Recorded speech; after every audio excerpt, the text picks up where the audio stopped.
তুই তোর সাহস কত বড়, হ্যাঁ? তুই আবার আমার বাবার কাছে বিচার দিছস, হ্যাঁ? বিচার দিছস কে? কই বিচার দিছস কে?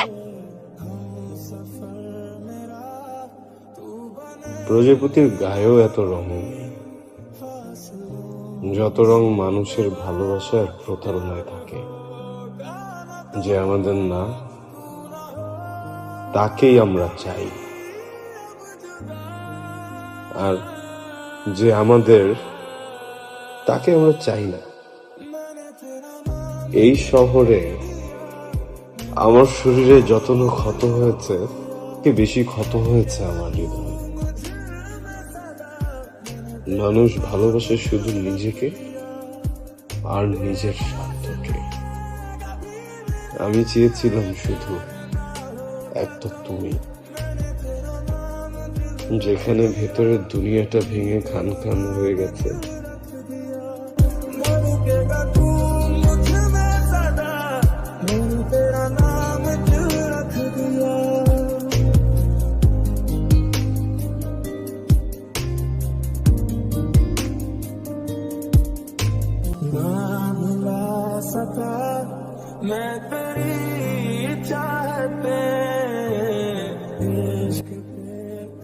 বেলায় ইডে মারে করতে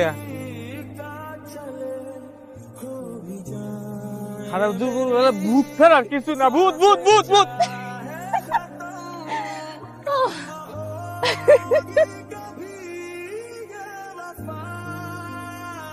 ভাই ওদিক যান না ভাই, ওদিকে ভূত ভূত ভূত ভূত মানে? ভূত আছে ভাই, ওদিক যান না ভাই, ভূত। আরে খারাই,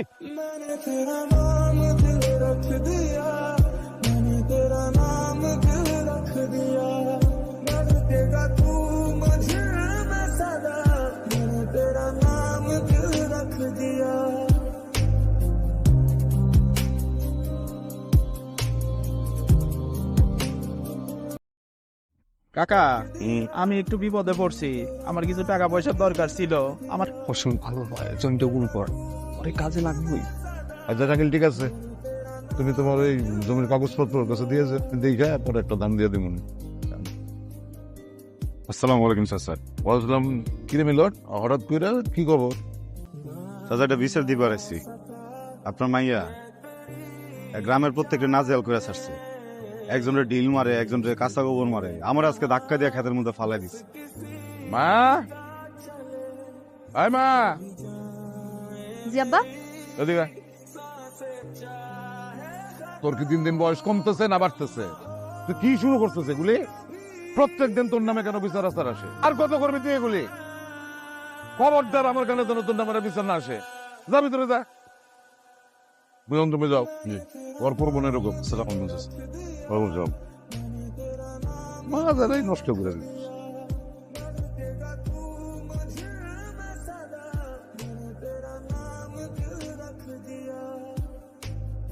কই মা খাবো না? গাল ফুলায় বসে আছে, দুইবার ডাইকে আসলাম। মায়া, খামু না আমি। আমার খিদা লাগছে তো, তুই না খেলে তো আমিও খাই না। তোমার খান তুমি খাও, আমি ও মা, তুই এখন বড় হয়েছিস না? হ্যাঁ, এই যে মানুষজন তোর নামে বিচার সালিশ নিয়ে আসে। আচ্ছা ঠিক আছে, আর বকুম না, এখন একটু হাসি মুখ। এই তো আবার লক্ষ্মী মা, তোর হাসি না দেখলে আমি থাকতে পারি?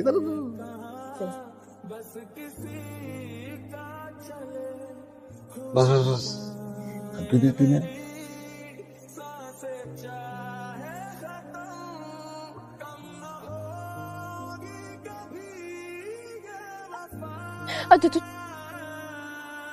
এই যে এবার কিন্তু আমার কোনো দোষ নাই, হ্যাঁ?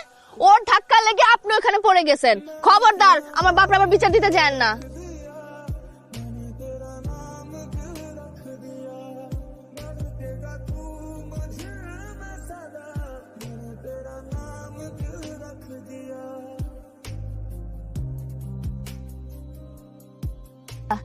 কেমনে পড়লো? ব্যথাটা তো পাও নাই তো? চলো, দুধ পড়ে গেছে, জাগা বাড়ি চলো।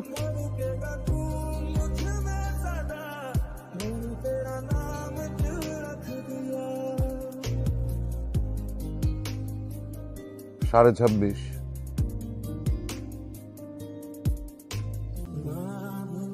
গিয়ে তুমি আব্বা মারে কিছু বলবি? হ আব্বা সিটির কোচিং এ লেগে ভর্তি হইতেছে। আব্বা আমিও হই।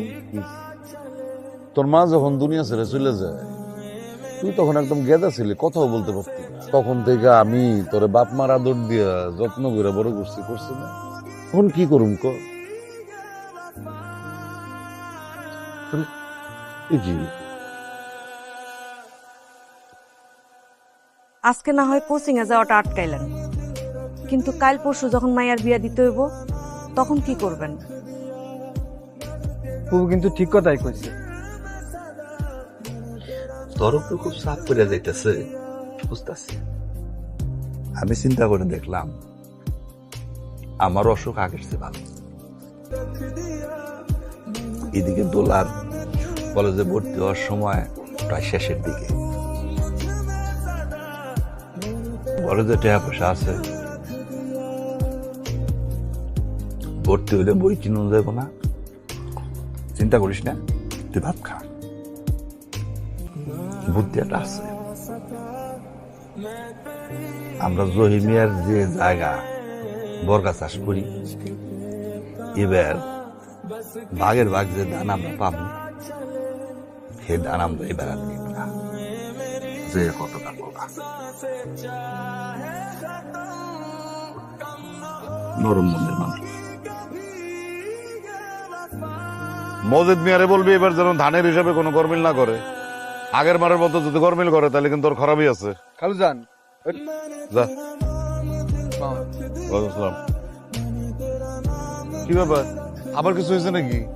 সব অমন কিছু না, আমার ছোটটা আছে না বলুন, ওরে কলেজে ভর্তি করাম, বইও কিনতে হইব, আব্বার শরীরটাও তো ভালো না, টাকা পয়সার টানাটানি চলতেছে। আব্বা কইতেছিল যে আপনাকে যে জমি বরগলে আমরা চাষ করতেছি, এইটার যখন ধান হইব ধানটা আমগো দিতে হইব না, আমগো ভাগের ধানের বদলে যদি আগাম কিছু টাকা দেন ভালো হইতো। আচ্ছা সেটা না হয় বুঝলাম, টাকা দিলাম অ্যাডভান্স, অসুবিধা নাই, কিন্তু এখন যদি সব দিয়া দাও তাহলে সারা বছর চলবা কেমনে, খাইবা কি? আল্লাহর বান্দা, এই যেমনে চালাইবো চলুন, সমস্যা নেই।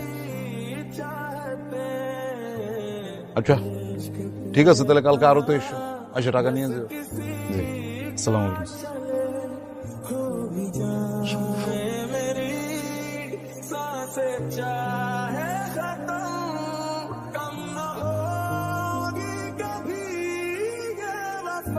এ নাকি? হ্যাঁ, তুই তোর সাহস করতে পারো? হ্যাঁ তুই আবার আমার বাবার কাছে বিচার দিছস? হ্যাঁ বিচার দিছস কে? তুই বিচার দিছস কে?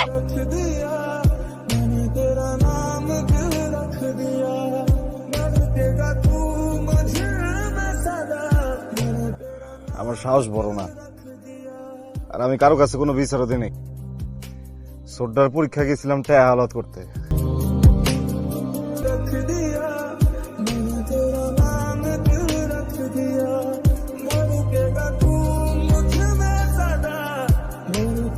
কাজটা কিন্তু একদম ঠিক করলেন।